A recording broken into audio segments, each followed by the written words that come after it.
Hello दोस्तों, मैं हूं नारायण और आज की इस वीडियो में हम एक सर्विस को किस तरह से डिज़ाइन कर सकते हैं, किस तरह से उसे हम मैनेज कर सकते हैं, उसके बारे में बात करेंगे। तो ये जो सर्विसेज होते हैं ना, ये इनटैंजिबल होते हैं। मतलब अगर हम किसी प्रोडक्ट की बात करें, किसी फिजिकल प्रोडक्ट की बात करें जैसे कि मोबाइल फ़ोन, तो उसे हम देख सकते हैं, उसे हम छू सकते हैं। बट एक सर्विस को ना हम देख नहीं सकते, उसे छू नहीं सकते, क्योंकि इसका कोई फिजिकल अपीयरेंस नहीं होता है।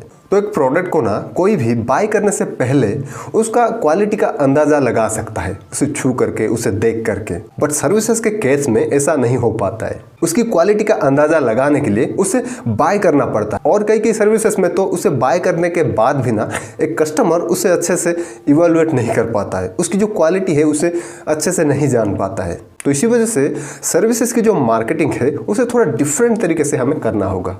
और ये जो सर्विसेज होते हैं ये एक टोटल ऑफरिंग के माइनर या फिर मेजर पार्ट हो सकते हैं। जैसे कि ऑफरिंग्स मतलब हम जो लोगों को, जो कंज्यूमर्स को ऑफर करते हैं, और ये जो ऑफरिंग्स है उसे हम 5 कैटेगरी में डिवाइड कर सकते हैं। जैसे कि पहले आ जाता है एक प्योर टेंजिबल गुड, मतलब वहाँ पर कोई सर्विसेज नहीं होता है, सिर्फ प्रोडक्ट्स होते हैं। जैसे कि सोप, टूथपेस्ट वगैरह हो गए, वहाँ पर हम सिर्फ प्रोडक्ट ही सेल करते हैं, उसके साथ साथ हम कोई भी सर्विस नहीं प्रोवाइड करते हैं। और नेक्स्ट कैटेगरी आ जाता है हम एक प्रोडक्ट के साथ साथ, हम एक फिजिकल गुड के साथ साथ कुछ सर्विसेज भी प्रोवाइड करते हैं, जैसे कि कार्स, कंप्यूटर्स, फोन्स वगैरह हो गए। तो इन सब के साथ साथ ना ये एक प्रोडक्ट है, और इन प्रोडक्ट के साथ साथ उनकी जो मेंटेनेंस हो गई या फिर वहाँ पर कोई टेक्निकल प्रॉब्लम्स आती है तो उसको सॉल्व करने के लिए हमें थोड़ा सर्विस प्रोवाइड करना पड़ता है।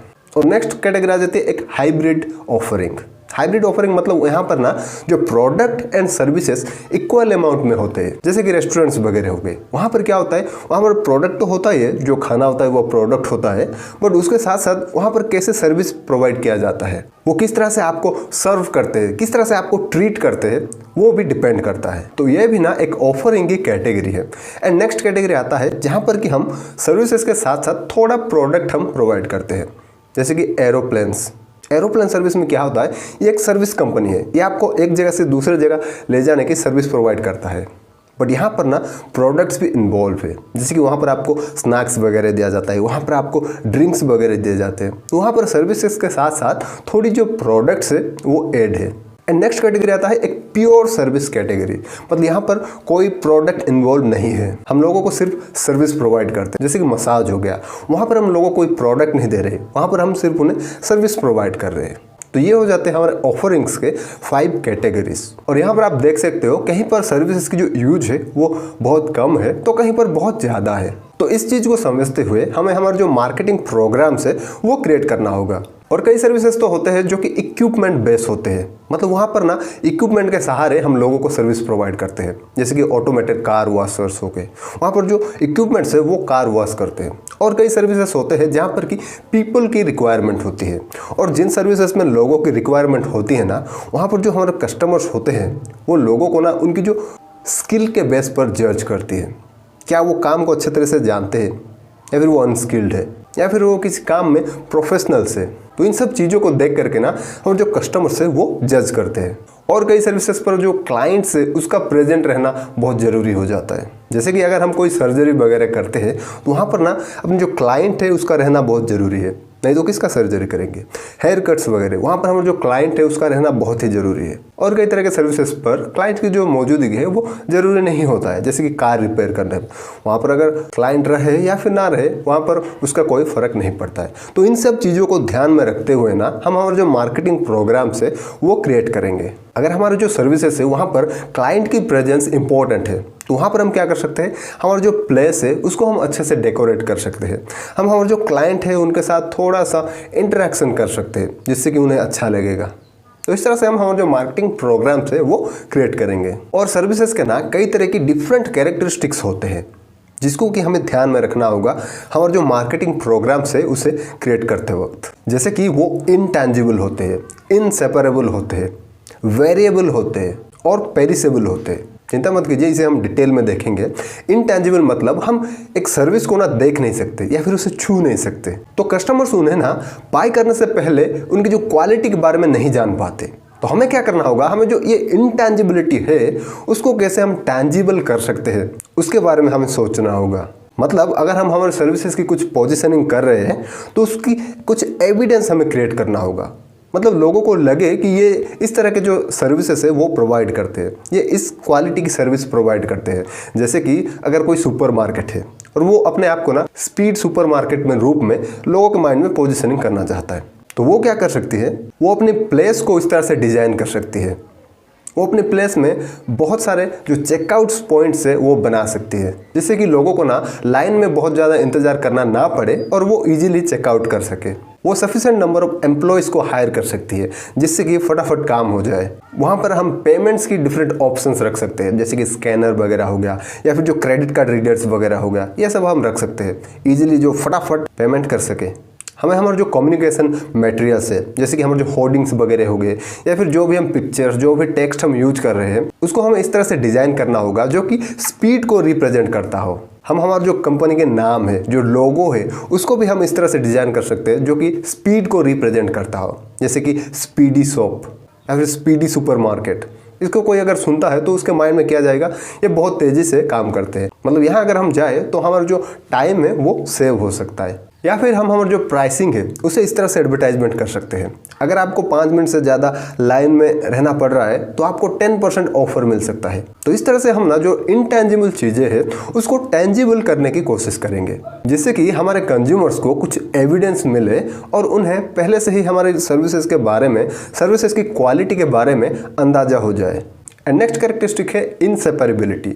तो मैक्सिमम सर्विसेज में क्या होता है, जो हमारा सर्विस प्रोवाइडर होता है वो सर्विस का एक पार्ट होता है, उसे हम सर्विस से सेपरेट नहीं कर सकते। जैसे कि हेयर कट में कस्टमर के साथ साथ हमारा जो सर्विस प्रोवाइडर है, जो बार्बर है, उसका भी रहना ज़रूरी हो जाता है।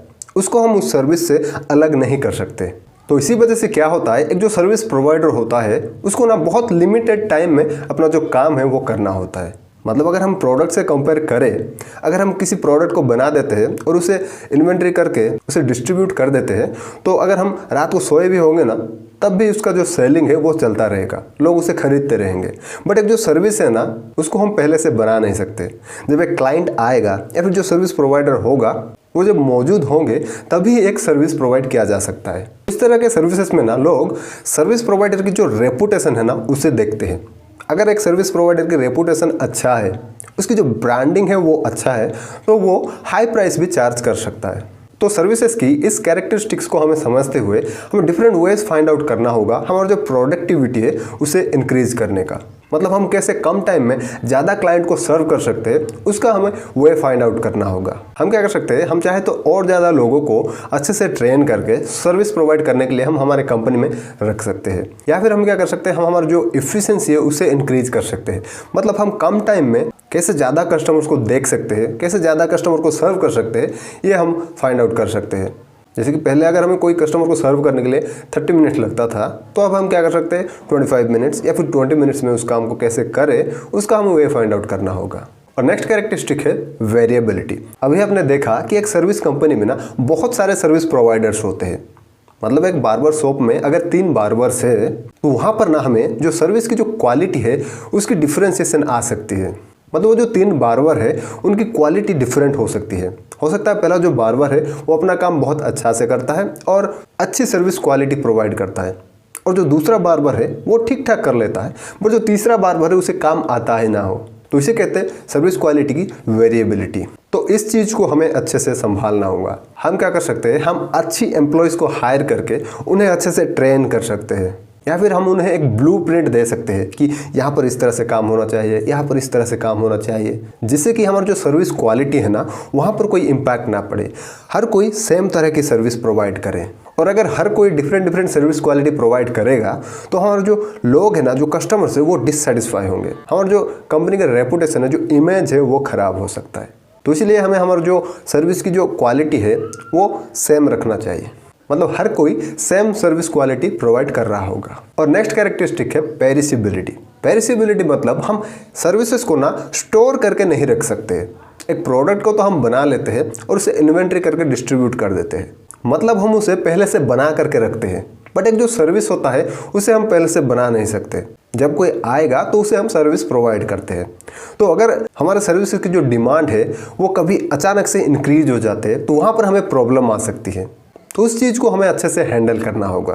तो इसके लिए हम क्या कर सकते हैं, हम जो पीक पीरियड में जो डिमांड है उसे शिफ्ट कर सकते हैं ऑफ पीक पीरियड में। जैसे कि मान लो दिन के कोई पर्टिकुलर टाइम में सुबह के वक्त आपकी जो डिमांड है वो बहुत ज़्यादा होता है, तो आप क्या कर सकते हो, शाम के वक्त ना आपकी जो प्रोडक्ट की जो डिस्काउंट्स है, डिफरेंट ऑफर्स है, वो निकाल सकते हो, ताकि वो जो डिमांड है ना वो दिन भर इवनली स्प्रेड हो जाए और आप ना अच्छे से अपने जो कस्टमर्स है उन्हें सर्व कर सके। या फिर हम क्या कर सकते हैं, जो भी वेट कर रहे हैं ना उनको एक कम्प्लीमेंट्री सर्विस प्रोवाइड कर सकते हैं। जैसे कि बैंक वगैरह में क्या होता है, वहाँ पर अगर कोई ज़्यादा भीड़ होता है तो हम हमारा जो पासबुक है उसे मशीन्स के माध्यम से उसे अपडेट कर सकते हैं, उससे डिफरेंट जानकारी ले सकते हैं। तो इस तरह के हम स्ट्रैटेजीज लगा सकते हैं। या फिर हम जो हमारा पीक आवर्स है, जहाँ पर कि भीड़ ज़्यादा होता है, वहाँ पर हम कुछ पार्ट टाइम जो वर्कर्स होते हैं उन्हें रख सकते हैं। तो एक सर्विसेज की इन्हीं सभी कैरेक्टरिस्टिक्स को अच्छे से समझते हुए हमारा जो मार्केटिंग प्रोग्राम्स है उसे हमें क्रिएट करना चाहिए। तो पहले क्या होता था, पहले ना लोगों के पास इंटरनेट नहीं था, लोग एक दूसरे से ना बहुत ज़्यादा कनेक्टेड नहीं थे। बट आजकल ना रियलिटी कुछ और है। आजकल लोगों के पास इंटरनेट है, लोग बड़ी आसानी से एक दूसरे से कनेक्ट कर सकते हैं। आजकल लोग किसी भी प्रोडक्ट को या फिर सर्विस को खरीदने से पहले उसके जो रिव्यूज है उसे पढ़ना पसंद करते हैं। तो इसी चीज़ को ध्यान में रखते हुए हमारा जो कस्टमर रिलेशनशिप है वहाँ पर बहुत ज़्यादा ध्यान देना होगा। अगर किसी को हमारे कंपनी में गुड एक्सपीरियंस मिलता है हमारे प्रोडक्ट के थ्रू या फिर सर्विसेज के थ्रू, तो वो क्या करेगा, वो कुछ लोगों को बताएगा हमारे प्रोडक्ट के बारे में या फिर सर्विसेज के बारे में। बट अगर किसी बैड एक्सपीरियंस होता है हमारे सर्विसेज से, प्रोडक्ट से, तो वो ना बहुत ज़्यादा लोगों को उसके बारे में बताएगा। पहले क्या होता था, पहले तो वो अपने जो फ्रेंड्स होते थे, अपने जो फैमिली मेम्बर्स होते थे, सिर्फ उनको बता पाते थे। बट आजकल इंटरनेट के माध्यम से, जो सोशल मीडिया से, उसके माध्यम से लोग स्ट्रेंजर्स को भी बता सकते हैं। लोग हर किसी को अपने जो एक्सपीरियंस है उसके बारे में बता सकते हैं। जैसे कि एक बार क्या हुआ था, एक जो फेडेक्स की जो डिलीवर बॉय था उसने क्या किया, उसने एक कंप्यूटर मॉनिटर को कस्टमर के घर में डिलीवर करने के बजाय उसे बाहर से ही ना गेट के ऊपर से फेंक दिया। बट वो जो चीज़ है ना वो सीसीटीवी में कैप्चर हो गया था और वो जो कस्टमर है उसे उस वीडियो को ना यूट्यूब में डाल दिया। तो वहाँ पर क्या हुआ, मिलियंस ऑफ लोग ना उसे देखे। तो इससे क्या हुआ, इससे ना फेडेक्स की जो नेगेटिव पब्लिसिटी हुई, फेडेक्स की जो इमेज है वो खराब हुआ। तो तभी फेडेक्स ने क्या किया, इमीडिएटली उस चीज़ को देखते हुए उसे रिस्पॉन्स किया, उसे सॉरी कहा और उसकी जो कंप्यूटर मॉनिटर है उसे रिप्लेस करके दिया। तो इन्हीं से भी चीज़ों के वजह से हमें हमारे जो कस्टमर्स के साथ अच्छी रिलेशनशिप मेंटेन करना चाहिए। उन्हें किस तरह से हम एक अच्छी एक्सपीरियंस दे सकते हैं उसके बारे में हमें सोचना चाहिए।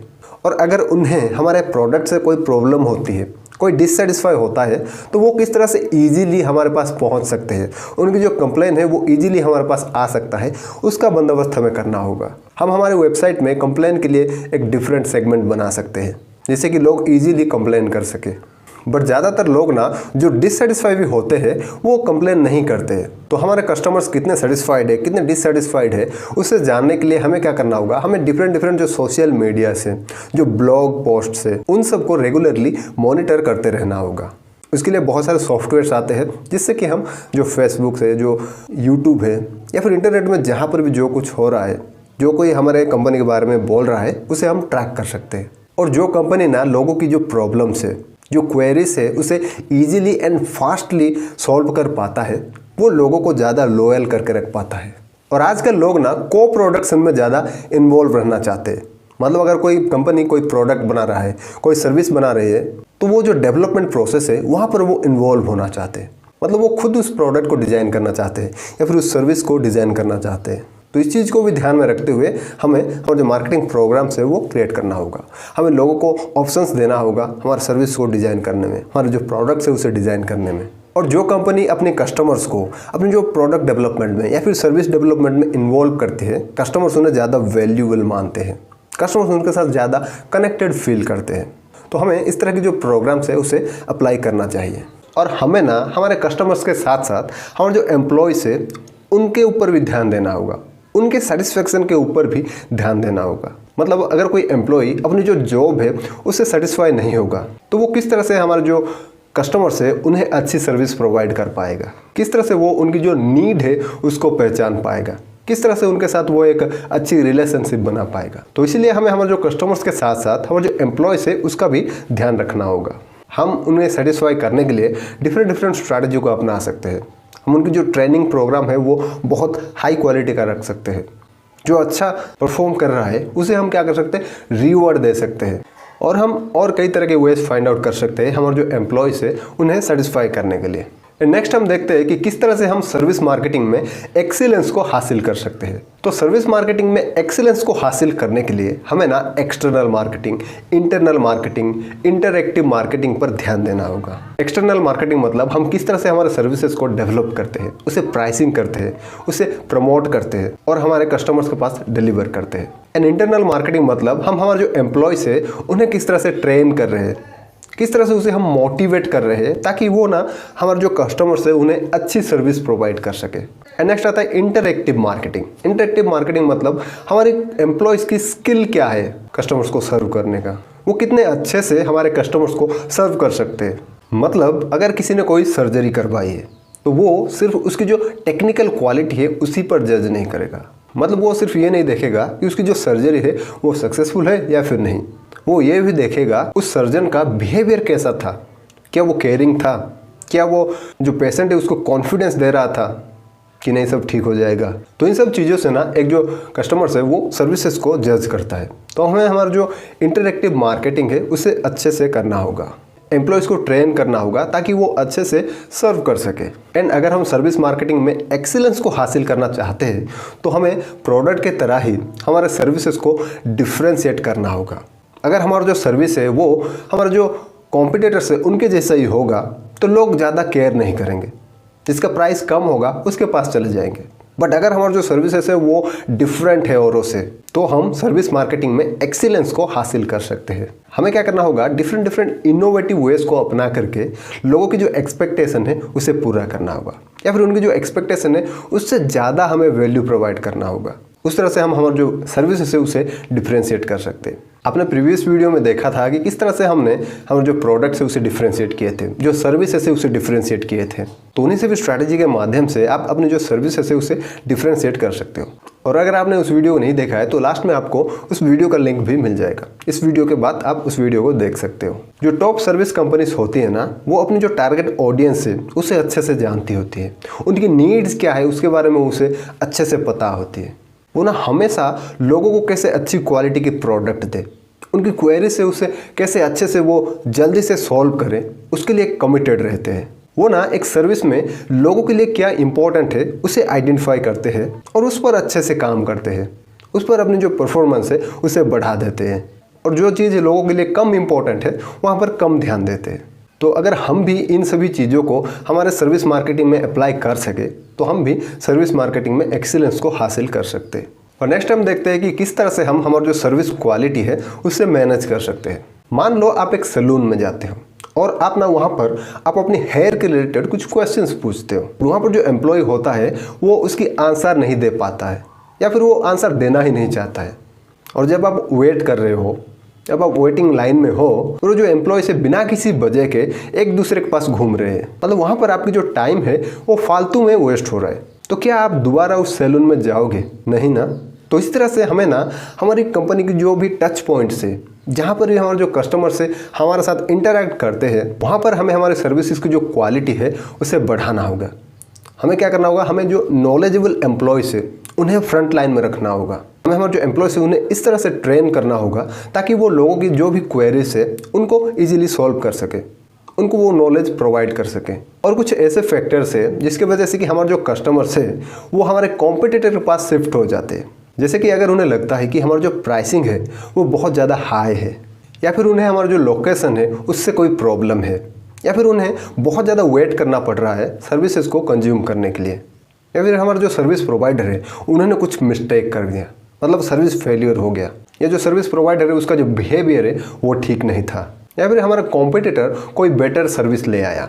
तो इन्हीं सभी वजह से ना हमारे जो कस्टमर्स है वो कॉम्पिटिटर के पास शिफ्ट हो जाते हैं। तो यहाँ पर भी हमें हमारे जो सर्विस की क्वालिटी है उसे इम्प्रूव करना होगा ताकि हमारे जो कस्टमर्स है वो कॉम्पिटिटर के पास शिफ्ट ना हो। और हमें ना हमारे कस्टमर्स की जो एक्सपेक्टेशंस है उसे अच्छे से मैनेज करना होगा। तो कहाँ से कस्टमर्स के माइंड में एक्सपेक्टेशंस पैदा होते हैं? उनकी जो पास्ट एक्सपीरियंस होती है, मतलब पास्ट में जो हमारे प्रोडक्ट को वो यूज किए होते हैं, वहाँ से एक्सपेक्टेशन इंक्रीज होता है, क्रिएट होता है। या फिर जो वर्ड ऑफ माउथ है, लोगों के कहने से, कोई अच्छा बोल रहा है कोई बुरा बोल रहा है, वहाँ से एक्सपेक्टेशन क्रिएट होता है। या फिर हम जो एडवर्टाइज के माध्यम से लोगों को जो बोलते हैं वहाँ से एक्सपेक्टेशन क्रिएट होता है कंज्यूमर के माइंड में। और जब हम सर्विस प्रोवाइड करते हैं वो उनकी एक्सपेक्टेशन से मैच करता है तभी वो सेटिस्फाइड होते हैं, और जब वो मैच नहीं करता है, कम हो जाता है, तो वो डिससेटिस्फाई होते हैं। तो यहाँ पर हमें क्या करना होगा, हम जो भी सर्विस क्वालिटी लोगों को प्रोवाइड कर सकते हैं सिर्फ उसी के बारे में लोगों के माइंड में एक्सपेक्टेशन क्रिएट करेंगे।